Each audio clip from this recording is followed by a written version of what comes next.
Iran को संकट में देख आखिरकार असदुद्दीन ओवैसी की पीएम मोदी से क्या हो रही बड़ी अपील, जिसमें उन्होंने पीएम मोदी से एक बड़ी मांग कर दी है। दरअसल ईरान के supreme leader Ayatollah Ali Khamenei की बीते दिन जिस तरीके से दर्दनाक मौत हुई थी, जिस हमले में आयतुल्लाह खामेनी ने अपनी जान गंवाई थी, उस हमले को असदुद्दीन ओवैसी ने अमेरिका और इजराइल की तरफ से एक निंदनीय और अनैतिक व्यवहार बताया।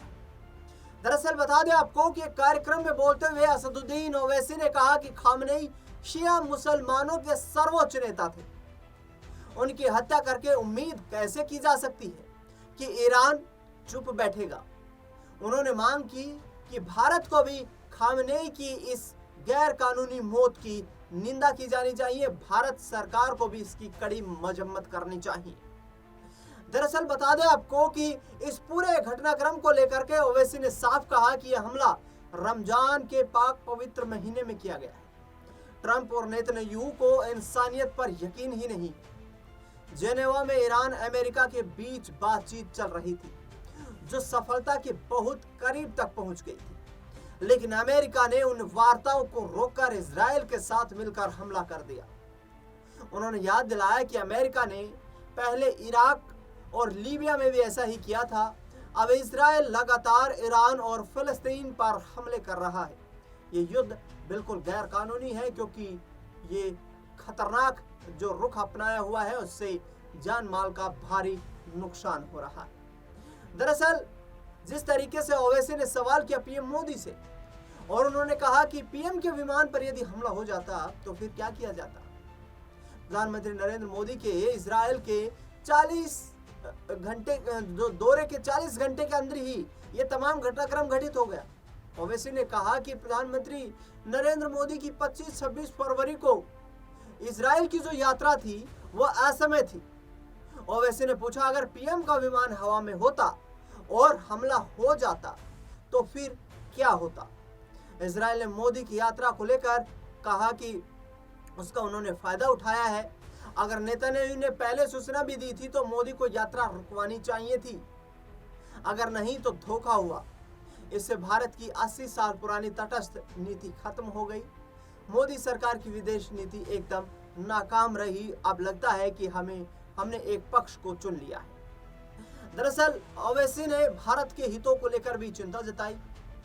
ओवैसी ने कहा कि जिस इलाके में युद्ध की परिस्थिति बनी हुई है उसमें करीब 1 करोड़ भारतीय लोग काम करते हैं, जो घरों पर पैसा भेजते हैं। तेल की कीमतें बढ़ेंगी तो भारत को भारी नुकसान होगा।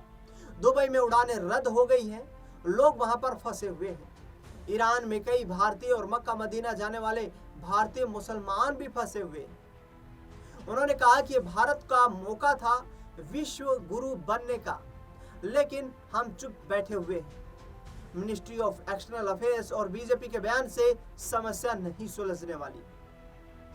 पीएम मोदी के दौरे के बाद इजराइल ने जो हमला किया उसको लेकर भी असदुद्दीन ओवैसी ने सवाल पूछे, और उन्होंने कहा कि आखिरकार क्या इजराइल इसी तरीके की कोई रणनीति बना रहा था। पीएम मोदी की इजराइल में जो यात्रा हुई उसमें दोनों देशों ने रक्षा और व्यापार समझौते पर हस्ताक्षर भी किए। ठीक 2 दिन बाद 28 फरवरी को अमेरिका इजराइल ने एक संयुक्त ऑपरेशन में ईरान के सैन्य ठिकानों को तबाह कर दिया। ईरान के सैन्य ठिकानों को तबाह करते हुए उन्होंने पूरे डिफेंस इंफ्रास्ट्रक्चर को बर्बाद कर दिया, जिसमें खामेनी भी शहीद हो गए। ईरान ने तुरंत जवाबी कार्रवाई शुरू कर दी। भारत सरकार ने नागरिकों की सुरक्षा के लिए सतर्कता बरतने की अपील की, यानी कि लोगों की एडवाइजरी दी गई है कि आप जहां भी हैं अपने आप को सुरक्षित जगह पर ले जाइए। इस हमले ने मिडिल ईस्ट में तनाव बढ़ा दिया है। ओवैसी जैसे नेताओं के बयान से साफ है कि भारत को दोनों तरफ संतुलन बनाए रखना चाहिए था, ताकि लाखों लोगों भारतीयों की जान माल और देश की अर्थव्यवस्था सुरक्षित रह सके। आम लोग भी सोच रहे हैं कि आगे क्या होगा और भारत की तटस्थ छवि कैसे बच पाएगी। दरअसल इससे पहले आपको बता दें कि भारत की जो विदेश नीति रही है और वर्तमान में भी भारत सरकार की तरफ से जो बयान सामने आ रहे हैं उनमें भारत शांति के पक्ष में खड़ा हुआ नजर आया है।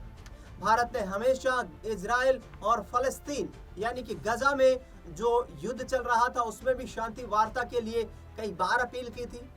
इसके साथ ही ईरान और इजराइल के बीच जो तनातनी 2025 में शुरू हुई, उसमें भी भारत को शांति का एक बड़ा यहां पर उदाहरण प्रधानमंत्री नरेंद्र मोदी ने बताया था।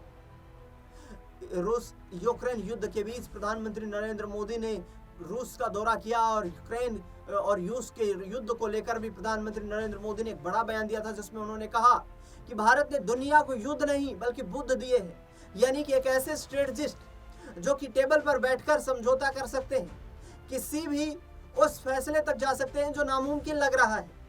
ऐसे में उन्होंने कहा कि ईरान और इजराइल को भी इस तरीके से अपना समझौता करके तुरंत इस मानव हानि को रोकना चाहिए।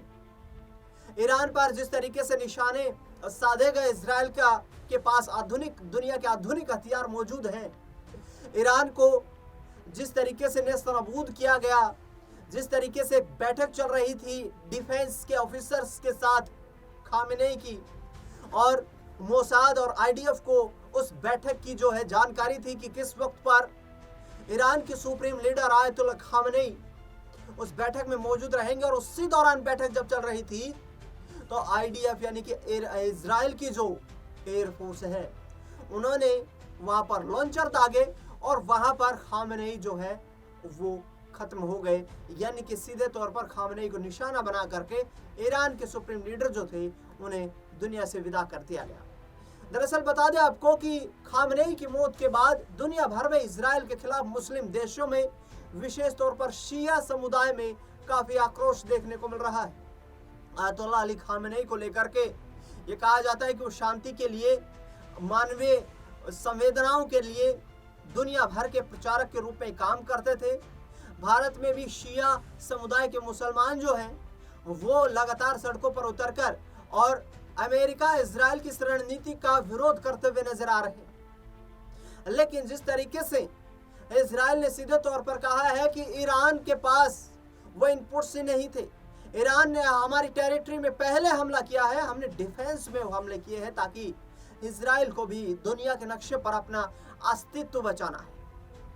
इजराइल को लेकर प्रधानमंत्री नरेंद्र मोदी का पिछला जो दौरा हुआ है हाल ही में, इस युद्ध से 40 घंटे पहले, उस दौरे में प्रधानमंत्री नरेंद्र मोदी ने सीधे तौर पर दुनिया को एक संदेश दिया और उन्होंने कहा कि we strongly stands against terrorism, यानी कि आतंकवाद के खिलाफ हम मजबूती से खड़े हुए हैं, और जो भी देश आतंकवाद को खत्म करना चाहते हैं हम उन देशों का समर्थन करते हैं।